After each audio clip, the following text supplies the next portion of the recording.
আসসালামু আলাইকুম প্রিয় শিক্ষার্থীরা, আশা করি সবাই ভালো আছেন। স্টুডেন্ট কাউন্সিল সবসময় ফোকাস করে যেখানে ভিসা বেশি হচ্ছে, ভিসার ইস্যু ভালো, সেখানে অ্যাপ্লাই করার জন্য। যারা নেক্সট জানুয়ারি ফেব্রুয়ারি 2027 ইনটেকে অ্যাপ্লাই করতে চাচ্ছেন, তাদের জন্য কিছু পরামর্শ থাকবে। তারা কোন কান্ট্রিগুলোতে অ্যাপ্লাই করতে পারেন, কোথায় ভিসার ইস্যু ভালো হবে। প্রথমত আমরা যদি বলি, আপনারা বেলজিয়ামে অ্যাপ্লাই করতে পারেন, ইউরোপিয়ান একটা কান্ট্রি। সেখানে IELTS 5.5 দিয়ে আপনারা ব্যাচেলর প্রোগ্রামে অ্যাপ্লাই করতে পারবেন। 6 বা অ্যাবভ স্কোর দিয়ে আপনারা মাস্টার্স প্রোগ্রামে অ্যাপ্লাই করতে পারবেন।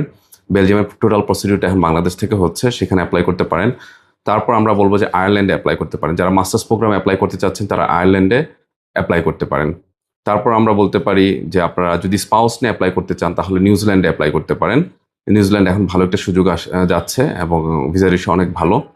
তারপর যারা মাস্টার্স প্রোগ্রামে অ্যাপ্লাই করতে চাচ্ছেন, তারা কানাডাতে অ্যাপ্লাই করতে পারেন। কানাডাতে আশা করি ভিসার ইস্যু অনেক ভালো হবে নেক্সট অ্যাভেলেবেল ইনটেকগুলোতে। তারপর আপনারা অ্যাপ্লাই করতে পারেন ইউকেতে। ইউকে এখন ভিসা দিচ্ছে।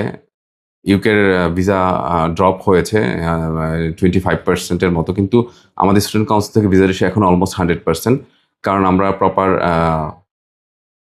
কোয়ারিজ এবং প্রপার ডকুমেন্টেশন, ইন্টারভিউ সব কিছু আমরা রেডি করে তারপর সাবমিশনে যাই। এর জন্য বলা যায় যে ইউকের ভিসার ইস্যু এখনও ভালো। ইউকেতে আপনারা আইএস, পিটি বা ডুওলিঙ্গো দিয়ে অ্যাপ্লাই করবেন। মিডিয়াম ইনস্ট্রাকশন অ্যাভয়েড করা ভালো।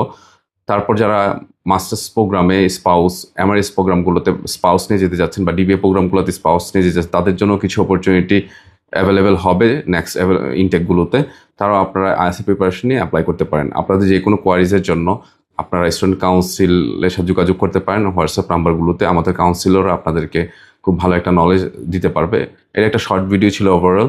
আশা করি প্রত্যেকটা কান্ট্রির ব্যাপারে টুকটাক কিছু জানতে পেরেছেন, ভিসার ইস্যু কেমন কি আসে বিষয়, এবং বিস্তারিত জানতে আমাদের সাথে কানেক্টেড থাকতে পারেন আমাদের সোশ্যাল মিডিয়া প্ল্যাটফর্মগুলোতে।